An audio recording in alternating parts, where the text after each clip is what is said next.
Assalamualaikum warahmatullahi wabarakatuh.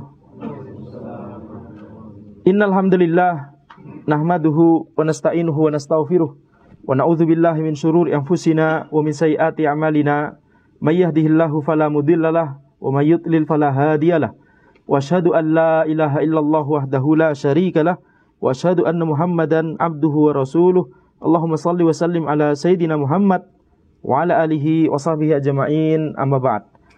Kita lanjutkan pembahasan dari kitab Al-Waraqat fi Ushulul Fiqh karya Imamul Haramain Abul Ma'ali Al-Juwaini rahimahullah ta'ala, di mana sebelumnya kita telah membahas tentang definisi dari Ushulul Fiqh. Kita membahas bahwa definisi Ushulul Fiqh, karena dia terdiri atas dua bagian atau dua kata, maka kita katakan kemarin bahwa definisi Ushulul Fiqh ada dua jenis. Definisi perbagian kata tersebut, perbagian dari nama tersebut, yaitu bagian pertama adalah usul, bagian kedua adalah fiqh. Kemudian setelah itu definisi usulul fiqh secara laqab, secara istilah untuk bidang ilmu tertentu. Tapi di pertemuan sebelumnya baru satu definisi, betul tidak? Yaitu definisi secara tarkib, yaitu definisi usul, definisi fiqh. Tapi definisi usulul fiqh nanti insyaallah di beberapa baris setelahnya penulis akan memberikan definisi usulul fiqh secara laqab. Jadi secara kesatuan, tidak dipecah usul apa definisinya, fikih apa definisinya, tapi kata usulul fiqh atau istilah usulul fiqh secara kesatuan. Tapi di sini sebelum menuju ke sana penulis menjelaskan tentang hukum-hukum syar'i. Mengapa penulis langsung masuk pada pembahasan ini? Ini karena di perkataan beliau sebelumnya, ketika beliau mendefinisikan al-fiqh, beliau berkata wal fiqhu ma'rifatul ahkami syar'iyyah allati tariquhal ijtihad. Fikih adalah mengetahui hukum-hukum syar'i. Nah, karena definisinya seperti itu, makanya penulis kemudian langsung masuk pada pembahasan apa itu hukum syar'i. Penulis berkata wal ahkamu syar'iyyah sab'ah, al wajib wal mandub wal mubah wal mahdzur wal makruh was sahih wal batil.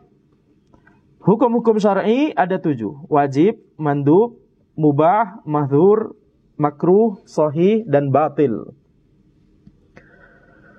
Baik. Hukum syar'i yang beliau katakan ada 7, walaupun sebenarnya lebih dari itu. Akan tapi nanti ya insyaallah kita akan jelaskan sedikit saja ya, atau bahkan di pertemuan berikutnya kita akan membahas terperinci tentang masing-masing dari 7 yang disebutkan penulis dan beberapa hukum lain yang tidak disebutkan oleh penulis. Beliau cuma menyebutkan 7 dalam rangka karena ini Al-Waraqat adalah cuma lembaran-lembaran, beberapa lembaran untuk yakni mengenalkan ilmu usulul fiqh secara awalan kepada para penuntut ilmu. Jadi beliau tidak menyebutkan seluruh dari hukum syar'i yang ada. Tapi kalau kita melihat ya kitab beliau yang lain, misalkan Al-Burhan atau kitab-kitab para usulul fiqh, para usuliyun, para ulama usulul fiqh yang lain, maka disebutkan hukum-hukum selain 7 yang disebutkan di sini. Maka hukum atau ahkam di sini ya, beliau berkata wal ahkamu syar'iyyah. Al ahkam itu jamak dari hukum. Jamaknya ini muzakkar salim, muannats salim atau jamak taksir? Jamak taksir. Ahkam itu bentuk jamak dari hukum. Dan hukum secara bahasa bermakna al-mana', yakni menghalangi. Al-hukum secara bahasa bermakna al-mana', yakni menghalangi. Adapun secara istilah, maka hukum itu bermakna itsbatu amrin li amrin au nafyuhu anhu. Itsbatu amrin li amrin au nafyuhu anhu. Menetapkan suatu perkara kepada perkara yang lain atau menafikannya. Jadi kita punya dua perkara di sini. Ketika salah satu perkara ditetapkan kepada perkara yang lain, perkara yang satu, atau kita menafikan perkara ini dari perkara yang satu lagi, ini namanya hukum. Kita menghukumi bahwa B itu terkait dengan A, kita tetapkan A terhadap B, itu berarti kita menghukumi kan, berarti kita punya sebuah kesimpulan terkait B, bahwa B memiliki sifat A misalkan. Atau kita katakan B tidak memiliki sifat A. Contohnya misalkan yang gampang, Zaidun qa'imun. Zaidun qa'imun, yaitu Zaid itu berdiri. Nah, kita berarti menetapkan qiyam, sifat qiyam kepada Zaid. Atau Amr laisa biqa'im. Amr tidak berdiri, maka kita menafikan sifat qiyam, sifat berdiri dari Amr. Nah, ini berarti apa? Kita menghukumi bahwa Zaid itu memiliki sifat qiyam dan Amr tidak memiliki sifat qiyam pada saat itu maksudnya. Pada saat itu, yakni Zaid sedang berdiri dan Amr pada saat itu tidak sedang berdiri. Ini namanya hukum secara istilah. Ya, secara istilah. Dan ini tentunya terkait nanti misalkan di fikih, misalkan kita menetapkan atau kita menegaskan bahwa hukum makan babi haram. Kenapa? Ya karena ada dalil yang demikian. Dan kita ketika menghukumi hal tersebut berdasarkan dalil, berarti apa? Kita menetapkan hukum haram kepada, menetapkan haram, sifat haram itu kepada makan babi. Nah, ini berarti kita menghukumi perbuatan tersebut. Ini namanya hukum. Nah, hukum itu terdiri atas beberapa kategori. Hukum terdiri atas beberapa kategori. Yang pertama adalah al-hukm al-aqli. Hukum akli. Yaitu hukum yang didapatkan dari akal. Penetapan atau penafian tersebut sumbernya adalah akal. Contohnya misalkan 2 adalah lebih besar daripada 1. 1 adalah setengah dari 2 misalkan. Ini dapat dari mana? Dari akal. 5 itu ganjil misalkan. 6 itu genap. Maka ini didapat dari akal. Adapun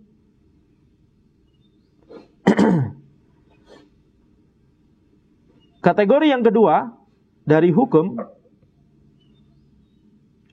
yaitu al-hukm al-adi. Hukum adi. Yaitu hukum penetapan atau penafian yang bersumber dari kebiasaan, dari perkara adah, dari adat kebiasaan. Contohnya kita mengetahui, kita menghukumi bahwa api itu bisa membakar, itu dari kebiasaan gitu ya. Dari pengalaman.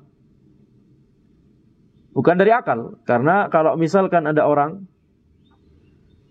misalkan tidak pernah melihat api sebelumnya, selama hidupnya, kemudian dikasih api, dari jauh misalkan, kemudian disuruh tebak, kira-kira api ini, kalau saya kasih kertas di sebelahnya, kira-kira gimana? Dia nggak akan bisa menyimpulkan apa-apa. Nggak, itu bukan hukum yang diperoleh dari akal. Itu diperoleh dari kebiasaan. Betul tidak? Maka ini al-hukm al-adi. Ya, contoh misalkan ini kalau berawan, ya mungkin itu awan adalah salah satu tanda dari, ya lebih besar kemungkinannya bakal turun hujan. Nah, walaupun tidak harus. Nah, ini didapat dari kebiasaan kan.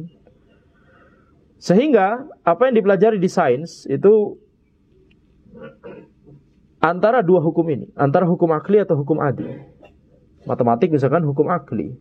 Fisika misalkan hukum adi. Nah, ini kita mendapati setiap eksperimen, kebiasaan kita setiap eksperimen tentang massa elektron, nilainya selalu gitu aja. Makanya itu didapat dari kebiasaan.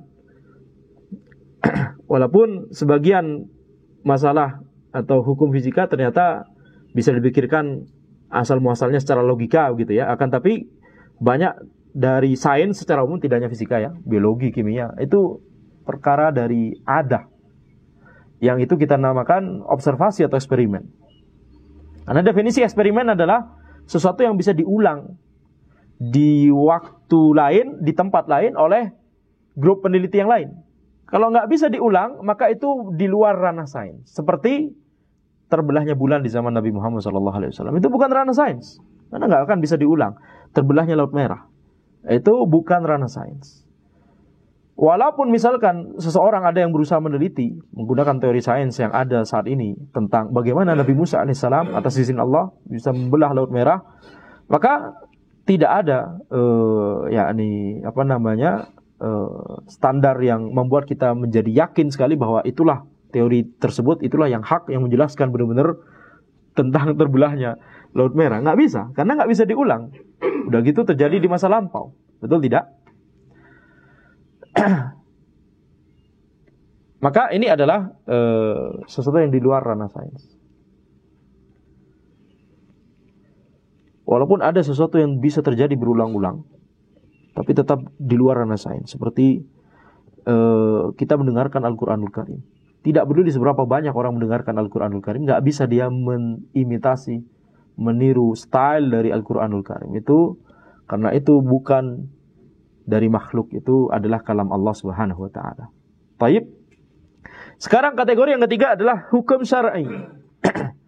Hukum syar'i yaitu intinya adalah hukum yang sumbernya dari syariat. Akan tapi definisi hukum syar'i secara istilah begitu ya, menurut para usuliyun, para ahli usulul fiqh, definisi hukum syar'i adalah khitabullahi al-muta'alliqu bi af'alil ibadi bil iktida'i awit takhyiri awil wada'. Khitabullahi al-muta'alliq bi af'alil ibad bil iktida' awit takhyir awil wada'.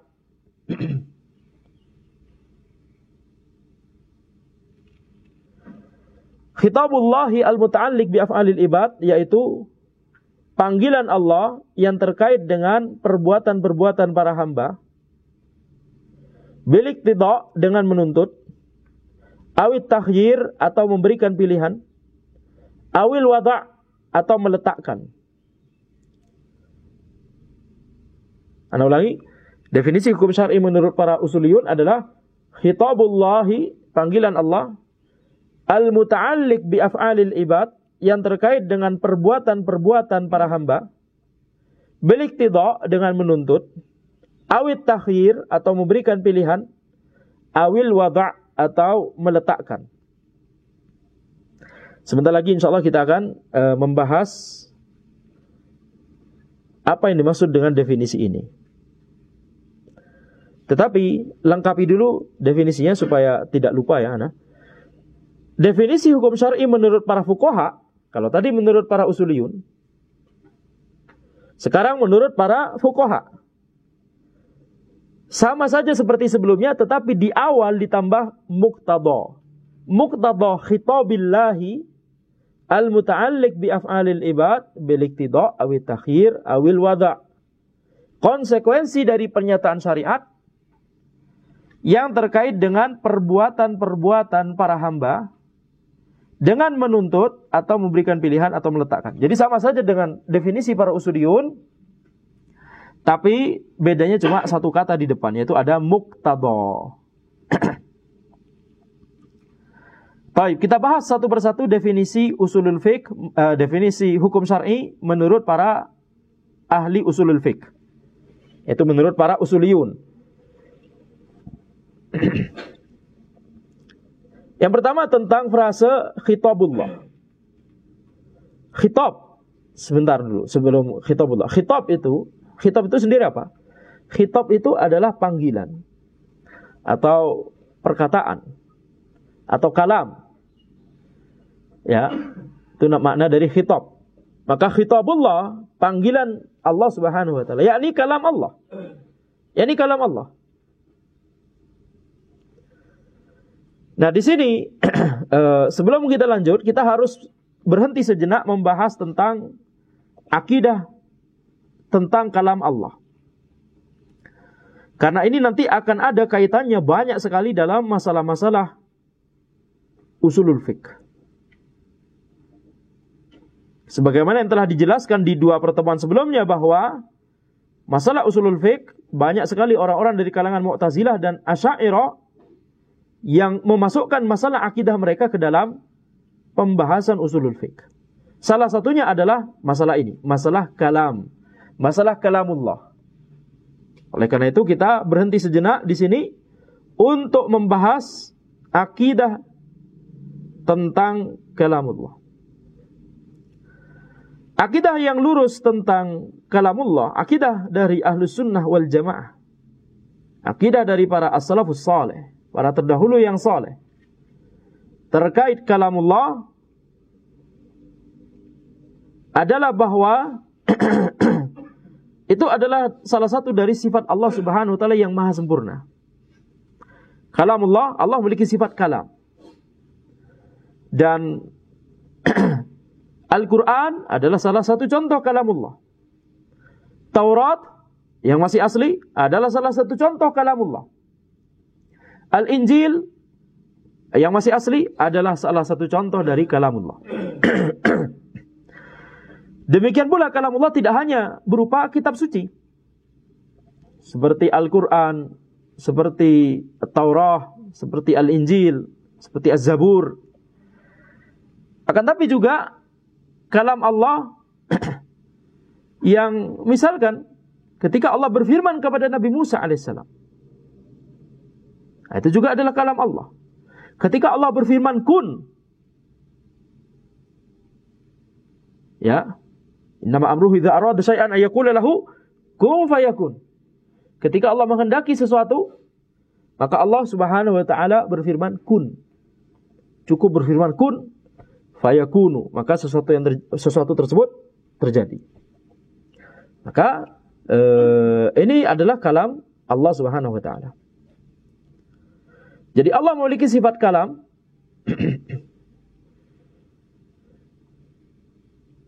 dan kalam Allah itu qadimun nau' hadithul ahad. Apa yang dimaksud dengan istilah ini? Istilah ini dibahas oleh para ulama Ahlus Sunnah setelah adanya Ahlul Bid'ah yang kemudian membahas bahwa kalam Allah itu adalah al-kalamun nafsi. Ini akidahnya Asy'ariyah. Kalamullah itu adalah al-kalamun nafsi. Al-qa'im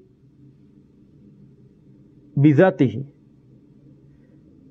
Al-qa'im binafsihi. Yani al-kalamun nafsi, supaya gampang ya, supaya gampang.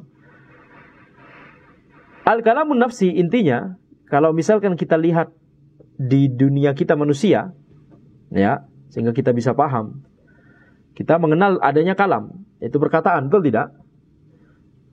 Tetapi tentunya kalam Allah beda dengan kalam manusia.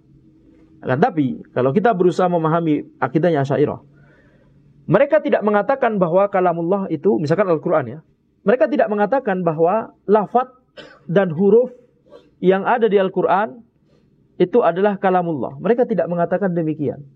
Kalamullah menurut mereka adalah al-kalamun nafsi. Kalau di manusia, kalamun nafsi itu apa? Ini, suara di dalam hati yang ana ucapkan. Ana tidak mengucapkan dengan lisan, tapi ana misalkan mikir tentang Syekh Adam misalkan.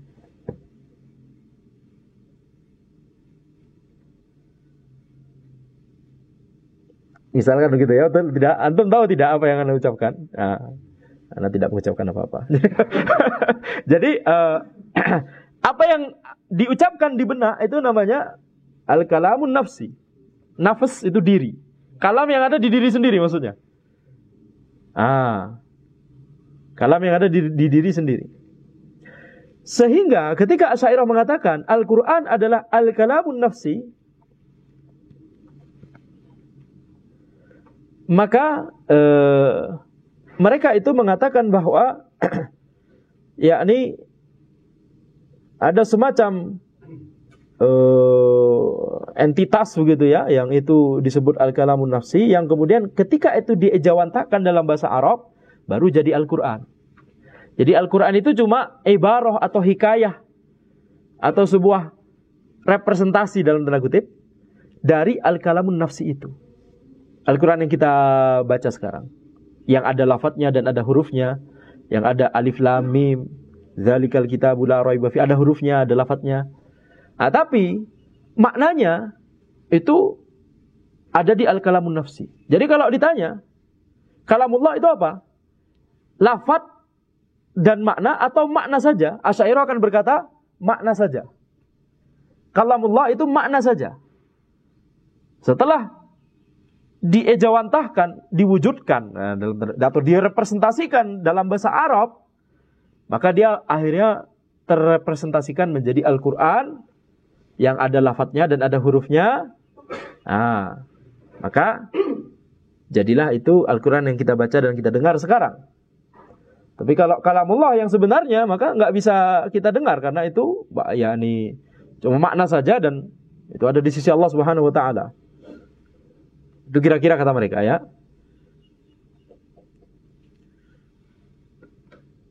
Dan kalau kalamullah tersebut dijawantahkan dalam Ibrani, maka jadi Taurat. Kalau dijawantahkan dalam bahasa Suryani, maka jadi Injil. Kalau dijawantahkan dalam bahasa Arab, maka jadi Al-Quran. Jadi termasuk akidah mereka, sebagaimana ada ayat Alhamdulillahirabbil alamin di Al-Quran, ada ayat yang sama di Taurat sama Injil. Ajib. Dan mereka meyakini bahwa Allah Subhanahu wa taala tidak berfirman di waktu-waktu seperti ketika Nabi Muhammad SAW diutus misalkan, ketika Nabi Musa alaihissalam, Allah berfirman kepada Nabi Musa begitu ya. Maka ini cuma semacam majas saja. Tidak benar-benar Allah berfirman kepada Nabi Musa saat itu. Karena yang namanya kalam Allah itu di zaman azali. Nggak ada di zaman pada saat itu. Paham tidak? Kalau nggak paham berarti bagus. Berarti terbebas dari akidah Asy'ariyah. Jadi ketika misalkan kita mengatakan ayat Al-Quran, kalau Ahlussunnah mengatakan Al-Quran ayat ini turun pada hari ini misalkan, Al-yauma akmaltu lakum dinakum, kapan turunnya? Di hari Arafah.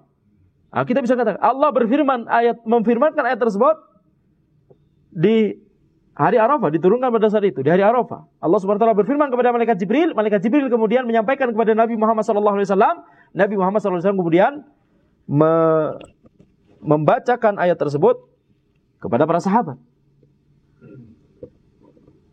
Jadi selain Allah Subhanahu wa taala memiliki sifat kalam sejak zaman azali, Allah Subhanahu wa taala juga berfirman pada waktu-waktu tertentu sesuai dengan apa yang Allah kehendaki, sesuai dengan waktu yang Allah kehendaki. Betul tidak? Apa dalilnya? Dalilnya adalah firman Allah Subhanahu wa taala misalkan di Al-Qur'an, yauma naqulu li jahannam halim tala'ti wa taqulu hal mim mazid. Yauma naqulu, pada hari di mana kami berfirman kepada jahannam. Berarti kan dinisbatkan Allah berfirman, dinisbatkan waktunya pada hari di mana? Betul tidak? Pada hari di mana? Yauma naqulu li jahannam halim tala'ti wa taqulu hal mim mazid. Pada hari di mana kami berfirman kepada jahannam, apakah engkau sudah penuh? Kemudian jahannam berkata, hal mim mazid. Apakah masih ada tambahan? Masih belum penuh ya nih.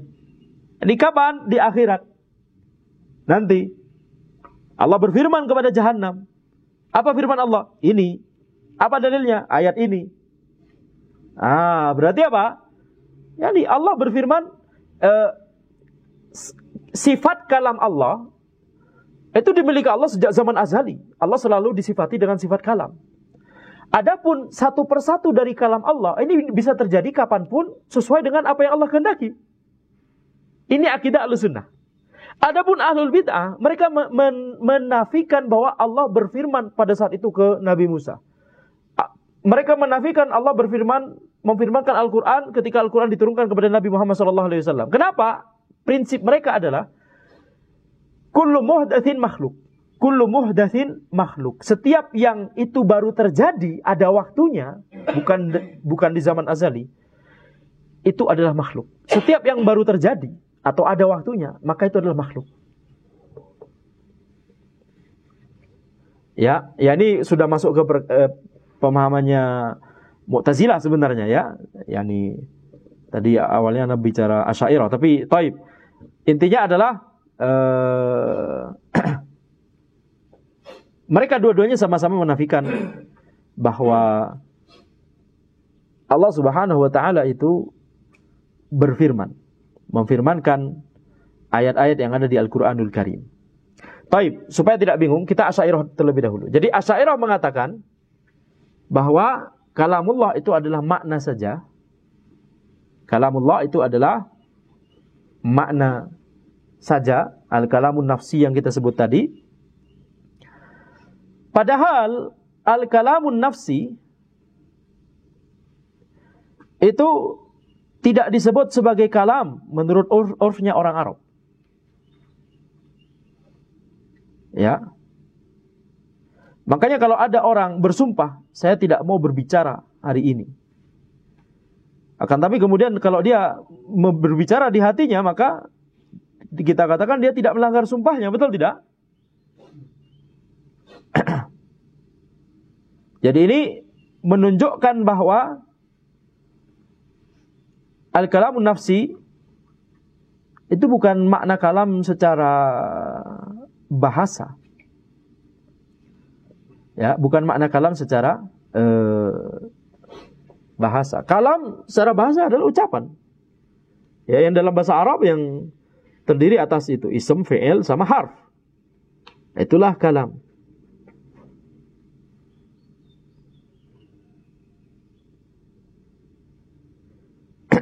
Baik. Maka ini terkait Asy'ariyah, akidahnya Asy'ariyah. Mereka menyimpang dalam masalah ini. Akidahnya Mu'tazilah itu tadi yang ana sebutkan, yaitu bahwa mereka meyakini bahwa Al-Quran adalah makhluk. Mereka meyakini bahwa Al-Quran adalah makhluk. Kenapa demikian? Karena ya akidah mereka sebenarnya berasal dari bid'ah yang terjadi di zaman Bani Israel. Bid'ah yang terjadi di zaman Bani Israel, mereka mengatakan Taurat itu adalah makhluk. Nah, akidah ini kemudian sampai kepada kaum muslimin, dipopulerkan oleh Al-Jahm bin Safwan. Jadi Al-Jahm bin Safwan yang pertama kali mempopulerkan ini. Tapi dia bukan pertama kali yang mengatakan akidah ini. Dia pertama kali mempopulerkannya saja. Al-Jahm bin Safwan mendapatkan akidah ini dari Al-Ja'ad bin Dirham. Ya. Al-Ja'ad bin Dirham mendapatkan akidah ini dari Aban bin Sam'an. Aban bin Sam'an mendapatkan akidah ini dari Talut. Dan Talut mendapatkan akidah ini dari Al-Lubaid bin Al-A'sam. Dan Al-Lubaid bin Al-A'sam adalah seorang Yahudi yang pernah menyihir Nabi Muhammad SAW. Jadi ini adalah berasal dari bid'ah di kalangan Bani Israel, bid'ah Yahudiyah. Tapi kemudian diadaptasikan kepada Islam menjadi Al-Quran adalah makhluk. Setelah itu orang-orang Jahmiyah kemudian diikuti oleh Mu'tazilah. Mereka mencari-cari dalil, mencari-cari pembenaran atas akidah mereka ini. Mereka mengatakan bahwa Al-Quran adalah makhluk, ada dalilnya di Al-Quran itu sendiri. Dalilnya adalah Allahu khaliqu kulli syai'. Allah adalah pencipta segala sesuatu. Statement pertama. Statement kedua, Al-Qur'anu syai'. Al-Qur'an adalah sesuatu. Kesimpulannya pakai ilmu mantik, kesimpulannya berarti Allahu khaliqul Qur'an. Allah adalah pencipta Al-Qur'an. Maka kita katakan ini adalah kesesatan dan kesalahan. Kenapa demikian? Karena itu tidak sesuai dengan akidahnya atau tidak sesuai dengan pemahaman bahasa dari orang Arab. Pemahaman bahasa orang Arab, orang-orang para sahabat yang mendengar ayat tersebut tidak ada yang kemudian menyimpulkan seperti yang disimpulkan oleh Mu'tazilah. Orang-orang Arab ketika misalkan disebutkan frasa tentang Allahu khaliqu kulli syai', Allah pencipta segala sesuatu. Maksudnya adalah Allah pencipta segala sesuatu, yakni segala sesuatu yang memang diciptakan. Siapa penciptanya? Allah. Kalau sesuatu tersebut tidak diciptakan, yakni bukan makhluk, maka ya sudah, nggak masuk dalam statement tersebut. Tidak masuk dalam statement tersebut. Contoh misalkan dalam bahasa kita sehari-hari, ya, ketika misalkan ini contoh yang sering Anda sebutkan, ketika kita memberikan uang banyak sekali misalkan 500.000 kepada anak kecil, kemudian kita katakan beli semua yang ada di pasar. Maka anak kecil tersebut tidak akan memahami. Kemudian anak mau beli semen semen yang ada di tembok di salah satu toko di pasar. Itu kan salah satu sesuatu yang ada di pasar. Anak mau beli bajunya, ini penjualnya anak beli juga ya. Sekalian sama penjualnya anak beli juga semua. Ya, atau tiang listrik yang ada di pasar ini anak mau beli juga. Kemudian pondasi dari toko ini anak mau beli juga. Segala sesuatu yang ada di pasar perintahnya adalah disuruh beli. Tidak demikian pemahamannya orang Indonesia, betul tidak? Demikian pula tidak demikian pemahamannya orang Arab. Demikian pula tidak demikian pemahaman bahasanya orang Yunani. Di mana mantik berasal. Orang Yunani dalam berbahasa tidak menggunakan kaidah mantik mereka sendiri. Betul? Baik, contoh lain misalkan. Ini terlepas dari hukum fikih. Terlepas dari hukum fikihnya. Itu pembahasan yang lain. Nanti kalau Anda bahas semuanya nanti lama sekali. Tapi misalkan antum mengenal restoran all you can eat. All you can eat. Betul, ada tulisan misalkan all you can eat. Kemudian antum masuk. Mohon maaf, Anda pesen 5 sendok, Anda mau makan sendok. Ada gelas di situ, Anda mau makan gelasnya. Ada meja, meja yang dimakan. Rayap antum ya. Ya, mejanya dimakan, kursinya dimakan. Kenapa? Restorannya di depan all you can eat. Termasuk ya penjaganya dimakan juga. Apakah demikian berbahasa kita? Pemahaman berbahasa kita? Tidak demikian. Itu bahasa Indonesia, demikian pula all you can eat kan bahasa Inggris. Maka terkait kata all, terkait kata kullu, terkait kata semua, kita pemahamannya tidak sesuai dengan kaidah mantik yang ada di ilmu mantik yang berasal dari Yunani tersebut. Jadi kata semua atau all itu baru beneran bermakna semua gitu ya. Ya ini hanya di beberapa konteks saja. Dalam banyak konteks kita menggunakan kata semua, tapi tidak benar-benar semua. Betul tidak? Semua yang ada di kelas ini nakal semua. Berarti mejanya nakal. Misalkan, maksudnya kan kita paham. Maksudnya semua murid. Nah, gitu kan. Betul tidak? Jadi, itu pemahaman berbahasa kita. Dan orang Arab memahami ketika membaca atau mendengar firman Allah Subhanahu wa ta'ala, Allahu khaliqu kulli syai'. Allah pencipta segala sesuatu, yakni segala sesuatu yang diciptakan. Siapa penciptanya? Allah Subhanahu wa ta'ala. Baik. Adapun kalau berbekal logika seperti tadi, logika mantik seperti tadi, maka sesat seperti yang dilakukan oleh Mu'tazilah. Nah, di sini dalilnya yang benar adalah kalamullah itu adalah salah satu sifat Allah dan Al-Qur'an itu adalah kalam Allah, salah satu dari kalam Allah. Misalkan firman Allah Subhanahu wa ta'ala, "Wa in ahadum minal musyrikin istajaraka fa'ajirhu hatta yasma'a kalam Allah." Kalau ada salah seorang dari kaum musyrikin itu meminta pertolongan atau meminta perlindungan kepadamu wahai Rasul, maka berilah perlindungan kepada dia sehingga dia bisa mendengarkan kalam Allah, yakni Al-Qur'an. Sehingga dia bisa mendengar kalam Allah. Tidak seperti misalkan klaimnya Asy'ariyah misalkan yang mengatakan bahwa Al-Quran yang kita dengar itu bukan kalam Allah, itu representasi saja dari kalam Allah. Nah, di sini ayat Al-Quran sendiri langsung mengatakan hatta yasma'a kalam Allah, sampai dia bisa mendengar kalam Allah, bukan hatta yasma'a ibaratan min kalamillah misalkan. Ayatnya tidak demikian. Hatta yasma'a hikayatan an kalamillah. Tidak demikian ayatnya. Langsung hatta yasma'a kalam Allah. Adapun Asy'ariyah mengatakan ya kalamullah yang beneran kalam Allah enggak bisa didengar karena itu makna kalam nafsi itu tadi nggak bisa didengar. Yang bisa didengar itu adalah setelah terwujudkan, setelah terejawantahkan menjadi Al-Quran, menjadi dalam bahasa Arab jadi Al-Quran yang kita dengar gitu ya. Itu kata Asy'ariyah. Ala kulli hal, akidah Ahlussunnah adalah mudah, yaitu masalah kalamullah.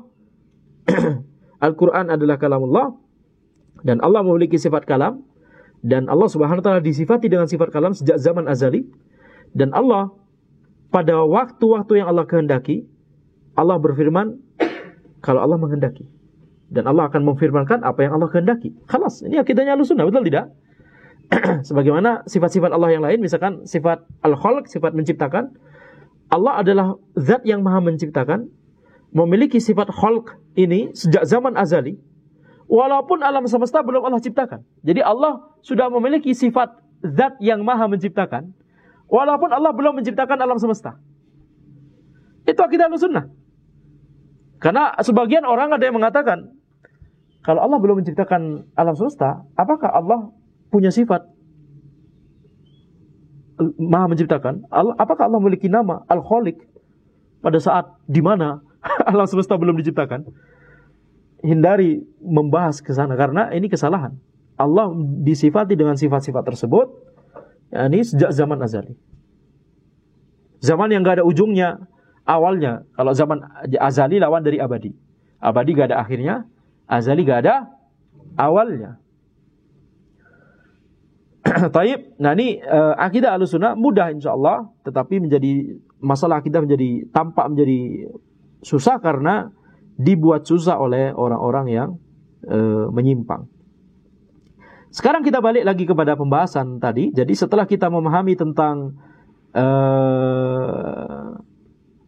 akidah tentang kalamullah, nanti nyambungnya kemana ini? Di usulul fiqh misalkan, ya, nanti nyambungnya kemana?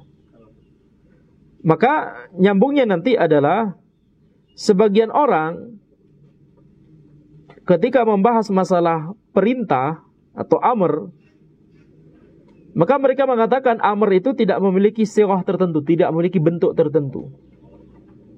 Adapun Ahlussunnah meyakini bahwa amr itu memiliki sirah tertentu, bentuk tertentu.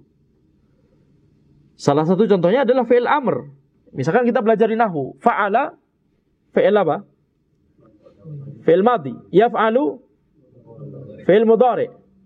Kemudian if'al, fi'il amr. Nah, salah satu bentuk dari amr, perintah dari Allah, adalah dalam menggunakan lafaz fi'lul amr. Menggunakan lafaz fi'lul amr. Nah ini ada lafaznya.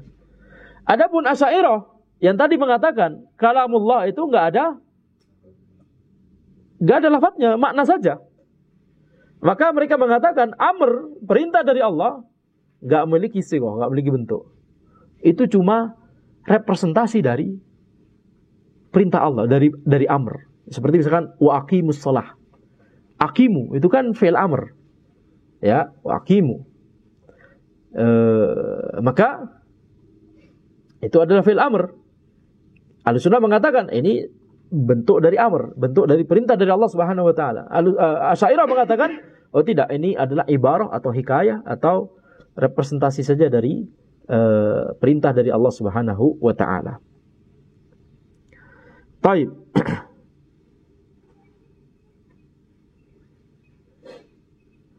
Kemudian kalau ini sudah kita pahami, nanti ada beberapa hal lagi kaitannya dalam masalah ini, tapi ini kita berikan contohnya saja ya untuk saat ini. Jadi apa akibat dari memiliki akidah yang salah tentang kalamullah dalam pembahasan usulul fiqh? Salah satunya adalah yang masalah yang baru saja Anda sebutkan. Kemudian tentang frase al-muta'alliq bi af'alil ibad. Tadi kita sebutkan hukum syar'i adalah khitabullah al-muta'alliq bi af'alil ibad. Al-muta'alliq bi af'alil ibad maksudnya adalah yakni terkait dengan perbuatan-perbuatan para hamba. Adapun kalau khitabullah tersebut atau kalamullah tersebut terkait dengan zat Allah, maka tidak termasuk hukum syar'i yang kita bicarakan. Seperti misalkan firman Allah Subhanahu wa taala yang tadi, khaliqu kulli syai'. Dzalikumullahu rabbukum la ilaha illahu khaliqu kulli syai'. Dialah Allah Rabb kalian, tidak ada Tuhan yang berhak diibadahi kecuali Dia. Khaliqu kulli syai'. Pencipta dari segala sesuatu. Ini menjelaskan tentang Allah Subhanahu wa taala, khaliqu kulli syai'. Bukan tentang perbuatan manusia. Nah, ini tentang zat Allah, bukan tentang perbuatan manusia. Maka ini bukan hukum syar'i. Demikian pula kalamullah yang berbicara tentang zat makhluk, maka tidak termasuk juga hukum syar'i tentang zat makhluk. Contohnya misalkan firman Allah Subhanahu wa taala, "Wa yauma nusayyirul jibala wa taral arda barizatan." Pada hari di mana kami perjalankan gunung-gunung dan kamu melihat bumi itu menjadi tampak atau menjadi zahir. Karena sudah enggak ada lagi hal-hal yang menghalangi pandangan manusia. Gunung-gunung Allah perjalankan sehingga bumi menjadi lapang dan terlihat jelas. Nah, ini terkait apa? Terkait zat makhluk, terkait gunung, terkait bumi, begitu ya. Maka ini bukan hukum syar'i. Demikian pula misalkan firman Allah Subhanahu wa taala, "Wa laqad khalaqnakum tsumma sawwarnakum." Kami telah menciptakan engkau wahai Adam, kemudian kami membentuk tubuhmu. Nah, ini berbicara tentang zatnya Nabi Adam alaihissalam.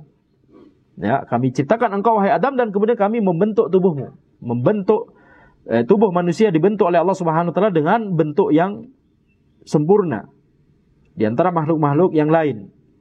Maka ini adalah ya berbicara tentang zat makhluk. Jadi ini bukan hukum syar'i. Demikian pula yakni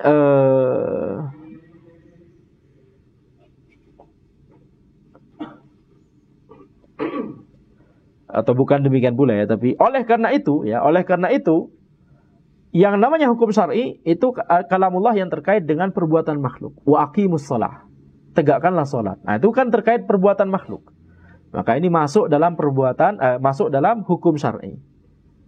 Sehingga kalau tidak termasuk perbuatan makhluk, tapi balik lagi terkait dengan zat makhluk, maka itu bukan hukum syar'i, enggak ada hukumnya. Contoh misalkan apa hukum babi? Enggak bisa kita katakan haram. Yang bisa kita katakan haram adalah apa hukum makan babi misalkan. Apa hukum memelihara babi misalkan. Hukumnya haram. Nah, maka apa hukum membeli anjing? Nah, ini bisa kita cari hukumnya. Ada hukumnya yang terkait dengan perbuatan tersebut. Karena itu perbuatan. Tapi kalau apa hukum babi? Apa hukum toa, speaker di masjid? Nah, itu kan zat, ya, nggak bisa kita cari hukumnya. Apa hukum sajadah? Nggak bisa kita cari hukumnya. Tapi apa hukum sholat dengan mengenakan sajadah? Nah, bisa kita cari hukumnya. Apa hukum pesawat? Nggak bisa kita cari hukumnya. Tapi apa hukum naik haji pakai pesawat? Ya, boleh-boleh saja. Nah, bisa kita cari hukumnya.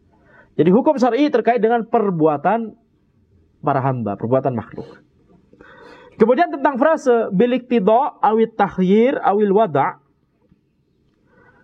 Maka di sini ada 3 hal yang disebutkan oleh penulis. Yang pertama adalah bil iqtida yang bersifat menuntut. Yang berupa memberikan tuntutan. Nah, talab atau tuntutan ini terbagi menjadi 2 kategori. Yang pertama adalah talabu fi'lin, yaitu tuntutan untuk mengerjakan sesuatu. Kategori kedua adalah talabu tarkin, yaitu tuntutan untuk meninggalkan sesuatu. Ada talabu fi'lin, ada talabu tarkin. Talabu fi'lin nanti terbagi lagi menjadi 2. Ada yang jazim dan ada yang ghairu jazim. Jazim itu tegas, ghairu jazim itu tidak dengan tegas.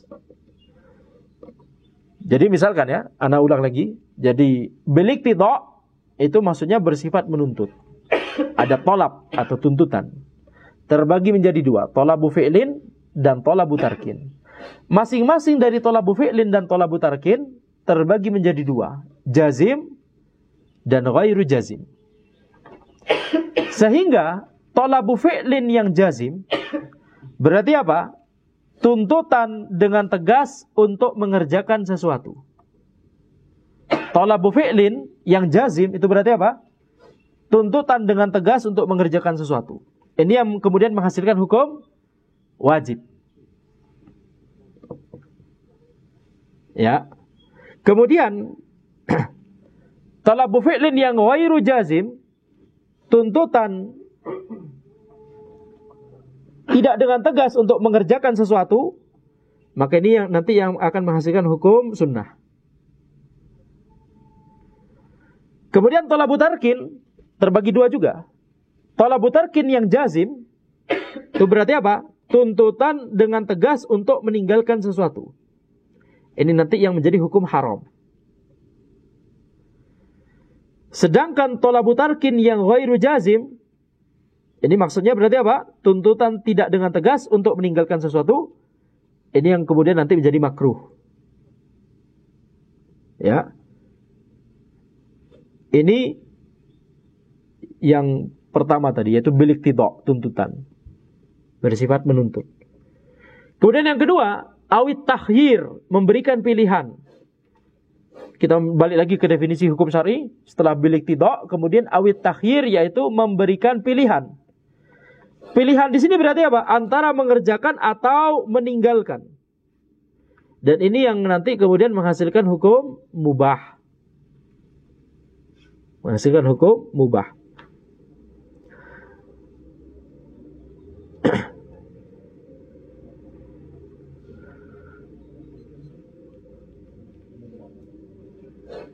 Nah, sekarang antum ingat tadi bahwa Anda memberikan dua versi definisi dari hukum syar'i menurut para usuliyun dan menurut para fuqaha. Menurut para usuliyun, hukum syar'i adalah khitabullah, kalamullah, yang terkait dengan perbuatan hamba yang bersifat menuntut atau memberikan pilihan atau meletakkan. Taib. Jadi menurut para usuliyun, ayat wa aqimus shalah wa atuz zakah itu adalah hukum syar'i. Karena ayat ini adalah kalamullah, walaupun masih bentuk ayat begitu ya, tapi itu saja sudah merupakan hukum syar'i. Ayat ini adalah hukum syar'i. Dan ayat ini mengandung wujub.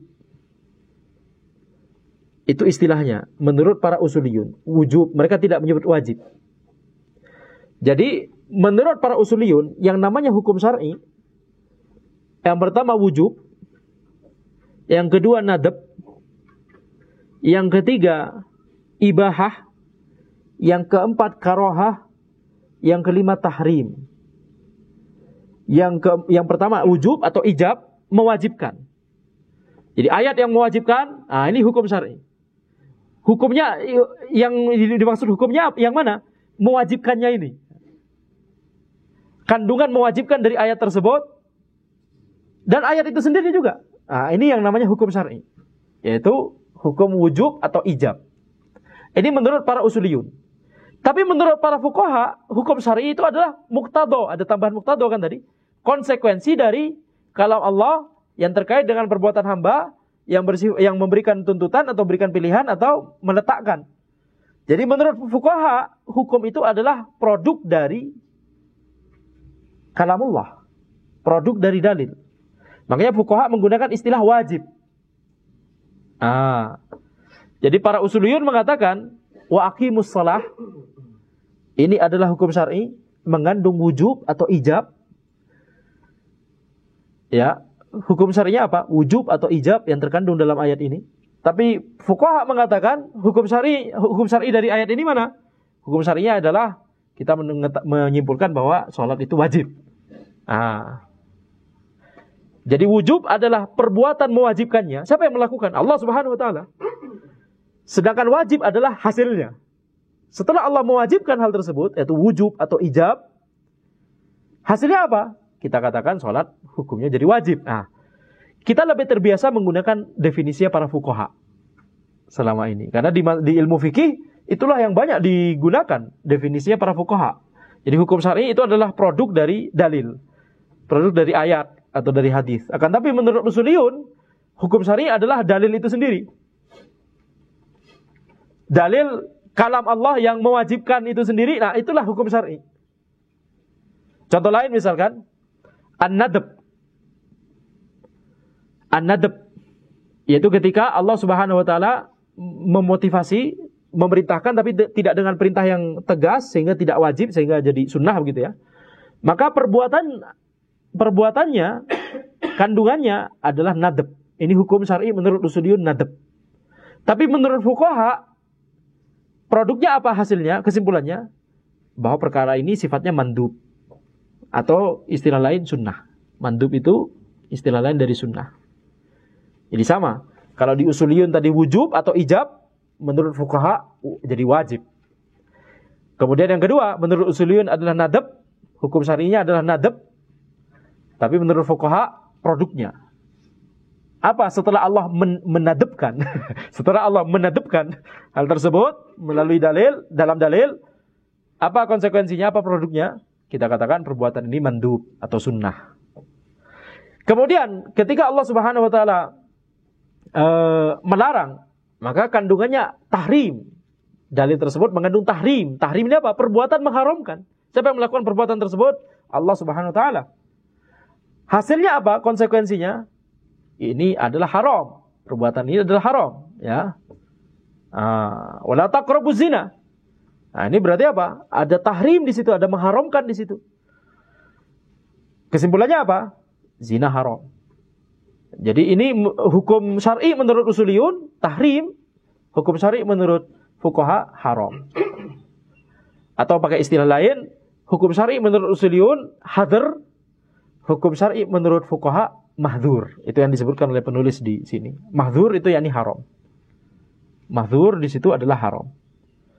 Kemudian ketika dalil misalkan yakni melarang sesuatu tapi tidak dengan tegas, maka ada kandungan karohah atau ya karohah di situ. Ada kandungan karohah. Tetapi hasilnya, konsekuensinya adalah makruh. Itu ya definisi apa hukum syar'i menurut para fuqaha makruh. Tapi menurut usuliyun karohah.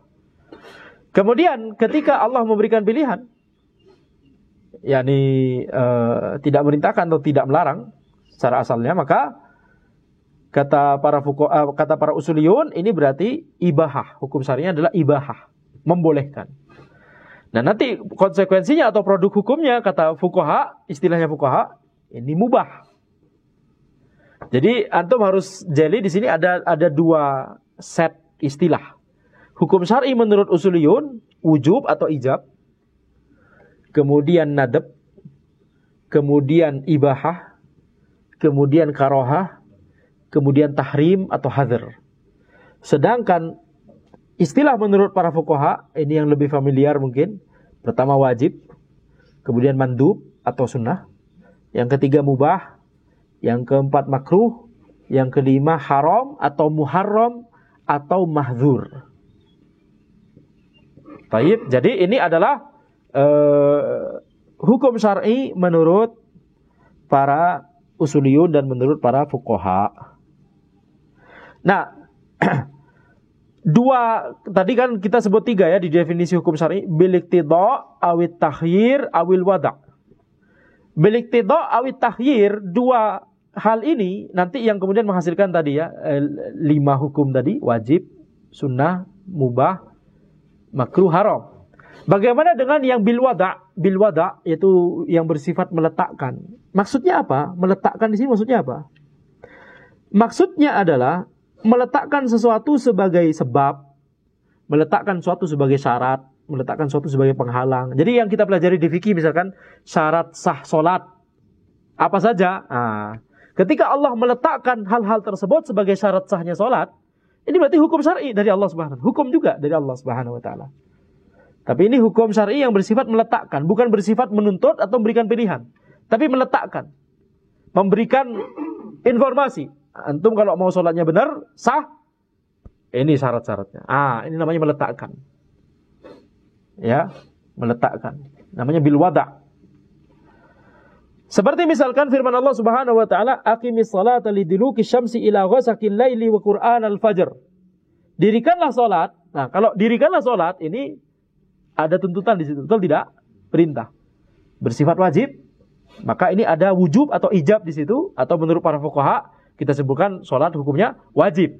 Tetapi lanjutan ayatnya, aqimis salata liduluki syamsi ila ghasaqil lail. Dirikanlah salat dari setelah matahari tergelincir hingga gelap malam. Dari setelah matahari tergelincir, yakni ini awal waktu zuhur.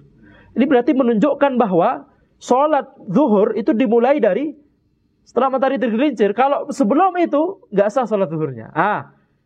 Hukum syar'i ini kata para usuliyun dan juga para fuqaha dalam masalah ini adalah hukum wad'i namanya, hukum yang bersifat meletakkan. Nggak ada Allah memerintahkan kita gelincirkan matahari, kemudian antum sholat zuhur. Gimana kita menggelincirkan matahari? Kita nggak bisa menggerakkan matahari, betul tidak? Itu adalah sesuatu yang terjadi dengan sendirinya atau yakni atas izin Allah Subhanahu wa taala, ya, karena Allah Subhanahu wa taala. Tapi maksudnya itu bukan sesuatu yang kita usahakan. Itu cuma tanda, alamah. Itu cuma tanda. Tanda bahwa kapan antum mulai wajib untuk sholat, tandanya kapan? Setelah tergelincir matahari. Yani sholat zuhur setelah matahari tergelincir. Ini namanya hukum wad'i.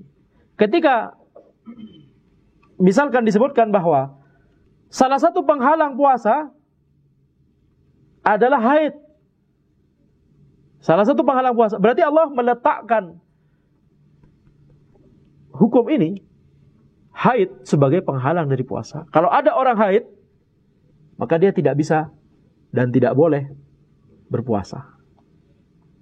Betul? Ini namanya hukum yang bersifat meletakkan. Sehingga para ulama kemudian membagi hukum menjadi dua kategori. Yang pertama adalah ahkam taklifiyah, yang kedua adalah ahkam wad'iyah. Ahkam taklifiyah itu mencakup dua hal yang tadi, iktidha' dan takhyir yang tadi. Sehingga ahkam taklifiyah itu berarti apa? Ada 5 istilah yang tadi kita sebutkan, wujub atau ijab, kemudian nadab, kemudian ibahah, kemudian karohah, kemudian tahrim atau hazar, atau menurut para fuqaha wajib, mandub atau sunnah, mubah, makruh, haram atau muharram atau mahdzur. Ini namanya ahkam taklifiyah. Mencakup dua hal yang disebutkan di definisi hukum syar'i, yaitu al-iqtida' dan at-takhyir. Kemudian kategori kedua dari ahkam wad'iyah. Ahkam wad'iyah, yaitu hukum yang bersifat meletakkan tadi.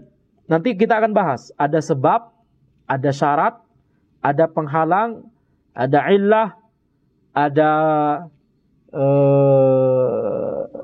sahih atau sihah, ada fasid atau fasad, ada batil atau butlan. Itu nanti kita bahas di tempatnya insyaallah, nanti kalau sudah waktunya insyaallah ta'ala. Tapi sampai sini jelas ya, bahwa itulah mengapa para ulama membagi ahkam syar'iyah menjadi dua. Ahkam syar'iyah taklifiyah dan ahkam syar'iyah wad'iyah. Ahkam syar'iyah taklifiyah itu yang bersifat ada tuntutan di situ. Makanya ada 5 kategori hukum nanti. Ada, kalau pakai istilah fuqaha yang lebih familiar ya, wajib, sunnah, mubah, makruh, haram. Ada pun ahkam wad'iyah, sebab, syarat, penghalang. Ini adalah sebab dari wajibnya sholat zuhur. Ini adalah syarat dari sahnya sholat Jumat. Ini adalah penghalang dari puasa Ramadan. Nah, begitu ya. Ini namanya ahkam wad'iyah. Tapi di sini ada catatan penting terkait penamaan ahkam taklifiyah, terkait penggunaan istilah taklif dan mukallaf. Antum tahu istilah mukallaf? Satu akar kata dengan taklif, betul tidak? Taklif itu maknanya adalah ilzamu ma fihi kulfah. Ilzamu ma fihi kulfah. Apa itu kulfah? Masyaqqah. Taklif maksudnya ilzamu ma fihi kulfah, ai masyaqqah, yaitu mengharuskan sesuatu yang memiliki masyaqqah atau kesulitan. Itu namanya taklif. Membebani. Istilah kata lainnya membebani. Sehingga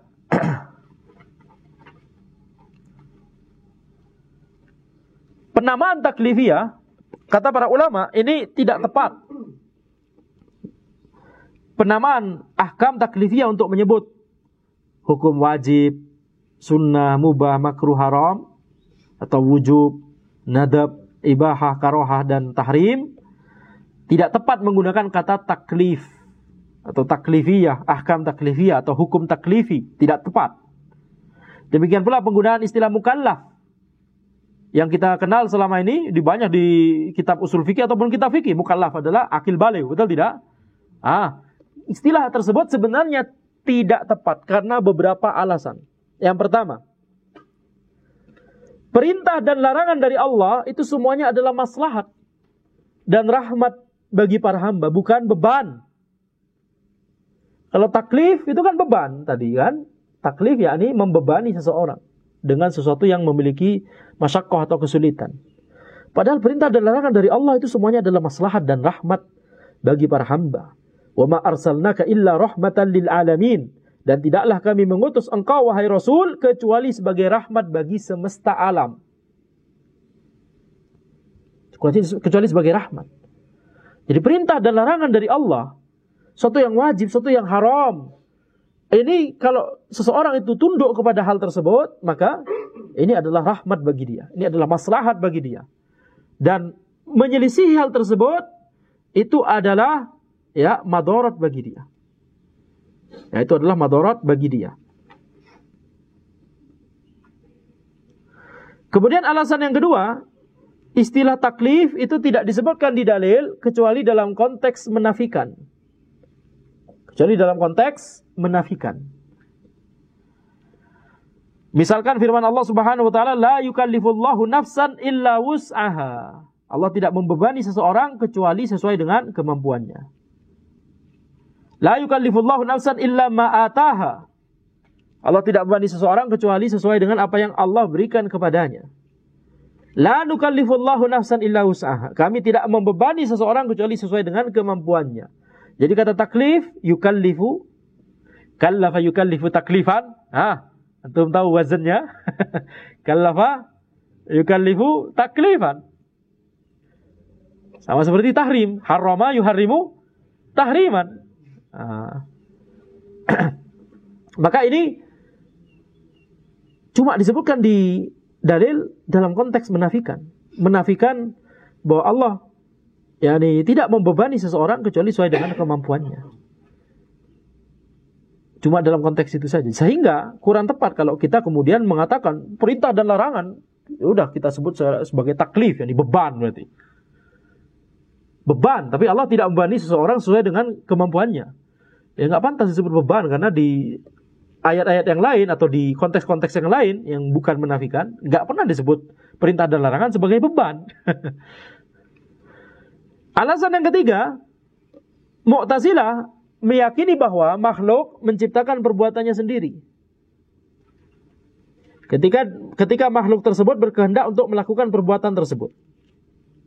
Nah, karena makhluk itu mengalami masyaqqah, mengalami beban ketika dia menciptakan perbuatannya sendiri, maka wajib bagi Allah untuk, kata mereka, untuk memberikan pahala kepada makhluk tersebut.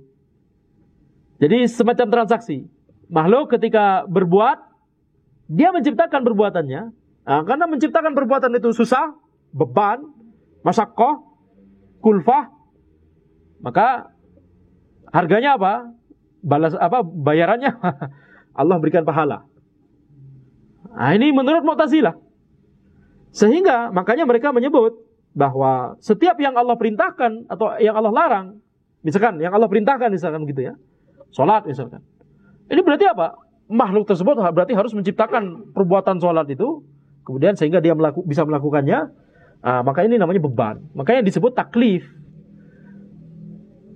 Ini asal muasal. Ahli kalam yang pertama kali menggunakan istilah taklifiyah. Para salafus saleh nggak ada yang menggunakan istilah taklif atau mukallaf.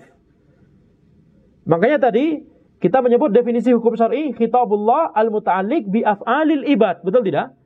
Adapun di kitab-kitab khitabullah al-muta'alliq bi af'alil mukallafin. Kita tidak menggunakan istilah mukallaf di sini, tapi kita menggunakan istilah al-ibad. Khalas, hamba. Cuma nanti ada syaratnya, hamba mana yang terkena perintah dan larangan tersebut. Oh, ternyata hamba yang sudah berakal dan sudah mencapai usia baligh. Begitu. Tinggal gitu aja. Nggak perlu menggunakan istilah mukallaf. Kalau masih bisa dihindari. Tapi terkadang karena itu sudah bahasa atau istilah yang sudah saking menjamurnya dan saking terpatrinya di setiap kitab-kitab dan di setiap benak, akhirnya kita terkadang harus menggunakan istilah itu supaya pendengar paham begitu ya. Supaya pendengar paham. Tapi sebenarnya istilah taklif atau istilah mukallaf sebenarnya sebaiknya dihindari. Karena minimal tiga alasan yang baru saja kita sebutkan. Akidah yang benar adalah perbuatan makhluk itu adalah juga makhluknya Allah. Perbuatan makhluk bukan ciptaannya makhluk itu, akan tapi ciptaannya Allah juga. Wallahu khalaqakum wa ma ta'malun. Allah Subhanahu wa taala berfirman, Allah menciptakan kalian dan apa yang kalian perbuat. Jadi yang menciptakan itu adalah Allah Subhanahu wa taala. Perbuatan makhluk yang menciptakan juga Allah. Allah menciptakan makhluk dan juga menciptakan perbuatannya, tapi Allah memberikan kehendak kepada makhluk tersebut. Antum mau memilih yang mana dari perbuatan-perbuatan yang juga makhluk Allah. Contoh misalkan antum koki masak misalkan ya, kemudian antum bikin makanan, kemudian antum taruh di meja semua, ini prasmanan misalkan, ini semua makanan ana yang bikin, tapi antum bebas milih mau ambil makanan yang mana. Seperti itu. Perbuatan-perbuatan makhluk adalah makhluknya Allah juga, ciptaan Allah juga. Tapi makhluk manusia diberikan kehendak untuk antum mau milih perbuatan yang mana yang mau antum lakukan. Pagi ini antum mau tidur atau antum mau kajian. Nah, gitu kan? Ada pilihan. Tapi pilihan kehendak makhluk di bawah kehendak Allah Subhanahu wa taala tentunya. Ini akidah Ahlus Sunnah. Kehendak makhluk di bawah kehendak Allah Subhanahu wa taala. Wa ma tasyauna illa ayyashallahu rabbul alamin. Ya, kalian tidak bisa wa ma tasyauna illa kalian tidak berkehendak kecuali ya setelah Allah Subhanahu wa taala berkehendak. Jadi kehendak makhluk di bawah kehendak Allah Subhanahu wa ta'ala.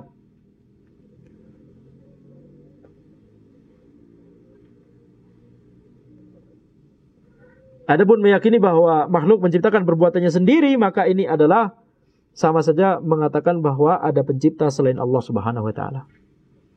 Itu setiap manusia dan jin dan malaikat dan makhluk yang punya perbuatan. Bahkan binatang kan ada perbuatannya juga itu. Disebut menciptakan perbuatannya sendiri. Baik.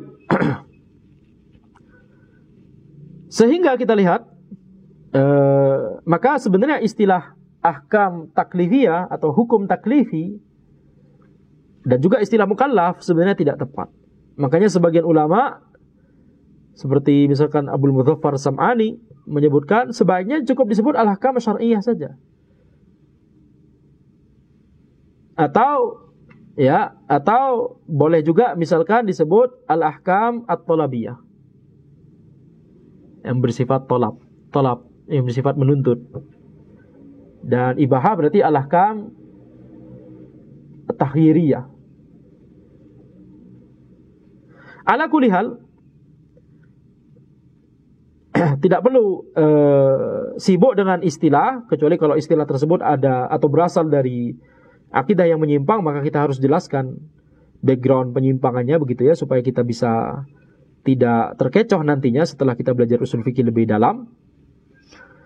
Ala kulli hal, intinya adalah hukum syar'i terbagi menjadi dua kategori. Kategori yang pertama yang tadi 5 tadi, wujub atau ijab, nadab, ibahah, karohah, dan tahrim atau hadr, atau pakai istilahnya fuqaha, wajib, mandub atau sunnah, mubah, makruh, haram atau muharram, atau mahdzur. Ini 5 ini satu kategori. Kategori yang kedua adalah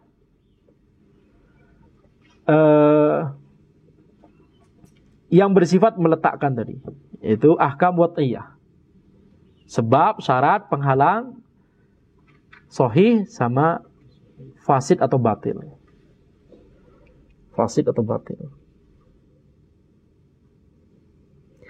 Nah, sekarang pertanyaannya, apakah ibahah atau mubah itu masuk hukum syar'i juga atau tidak?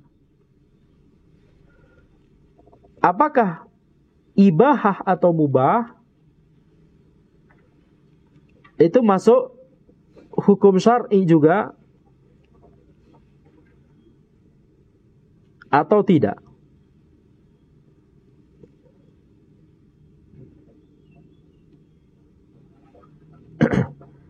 Maka ini ya kita katakan, nah termasuk juga.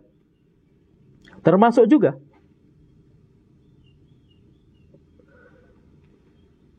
Kalau ada yang kemudian berkata, karena sebagian ahlul bidah itu mengatakan bahwa mubah itu bukan termasuk ahkam taklifiyah. Kalau pakai istilah mereka begitu ya, karena mereka menggunakan istilah taklifiyah. Maka kita alasannya apa? Alasannya karena mubah itu kan berarti sesuatu yang misalkan apa hukum makan tempe? Hukum asalnya mubah. Apa dalilnya? Yang jelas-jelas mengatakan tempe mubah misalkan, atau tempe halal dengan benar-benar menyebut tempe. Nggak ada kan? Apakah kalau tidak ada khitabullah, nggak ada dalilnya, kita sebut, apakah itu bisa kita sebut juga sebagai ahkam taklifiyah? Kata mereka pakai istilah taklifiyah. Padahal ahkam kan harus ada khitabullah al-muta'alliq bi af'alil ibad. Kalau mereka pakai istilah bi af'alil mukallafin bil iqtida' wa takhyirul wada' begitu ya. Sebagian ahlul bidah mengatakan takhyir itu nggak masuk. Kenapa? Karena kan nggak ada khitabullahnya. Mana khitabullah yang mengatakan tempe mubah atau halal misalnya? Maka kita katakan jawabannya adalah ada dalil umumnya. Walaupun tidak secara spesifik menyebut tempe, tapi ada dalil umumnya, yaitu huwallazi khalaqalakum ma fil ardi jami'ah. Dialah Allah yang menciptakan untuk kalian seluruh apa yang ada di bumi seluruhnya. Ini hukum asalnya dari segala sesuatu mubah, kecuali ada dalil yang mengharamkan hal tersebut. Jadi ada dalil umum. Itu satu. Yang kedua, ketika syariat itu sukut, yakni diam, mendiamkan, tidak membahas hal tersebut, ini salah satu uslub dari takhir, salah satu uslub dari memberikan pilihan. Bahkan ketika Allah tidak memfirmankan hal tersebut secara spesifik, ini salah satu bagian dari hukum yang Allah tetapkan. Bahwa ini bebas berarti, kita mau kerjakan atau tidak mengerjakan. Kemudian yang ketiga, ada sebagian mubah yang disebutkan secara spesifik. Kalau tadi kan dalil umum, betul tidak? Huwallazi khalaqalakum ma fil ardi jami'ah. Itu kan dalil umum tadi kita katakan. Yang masuk di dalamnya tempe. Tempe kan ada di bumi.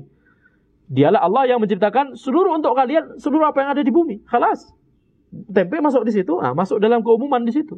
Tapi ada juga dalil yang menyebutkan halalnya sesuatu secara spesifik. Wa ahallallahu al-bai'a wa harrama riba. Allah menghalalkan jual beli dan mengharamkan riba. Jadi ada dalil yang secara spesifik menyebutkan bolehnya sesuatu, maka ibahah atau mubah salah satu dari hukum syar'i. Salah satu dari hukum syar'i yang kategori pertama tadi, yaitu ya yang menurut istilah kita bisa pakai istilah ahkam thalabiyah untuk wajib, sunnah, makruh, haram, dan ahkam takhiriyah untuk mubah gitu ya. Ini berarti dia masuk dari ahkam syariah juga. Taib. Nah ini insya Allah kita akan bahas rinciannya terkait apa itu wajib atau wujub atau ijab, apa itu mandub atau sunnah, atau istilah usuliyun nadab, apa itu mubah atau istilah usuliyun ibahah, apa itu makruh, istilah usuliyun karoha, apa itu haram atau muharram atau mahdzur, atau istilah usuliyun tahrim atau hazar. Insyaallah di pertemuan berikutnya insyaallah demikian bisa Anda sampaikan dalam pertemuan kita. Hadza wallahu alam. Subhanakallahumma bihamdika asyhadu an la ilaha illa anta astaghfiruka wa atubu ilaik.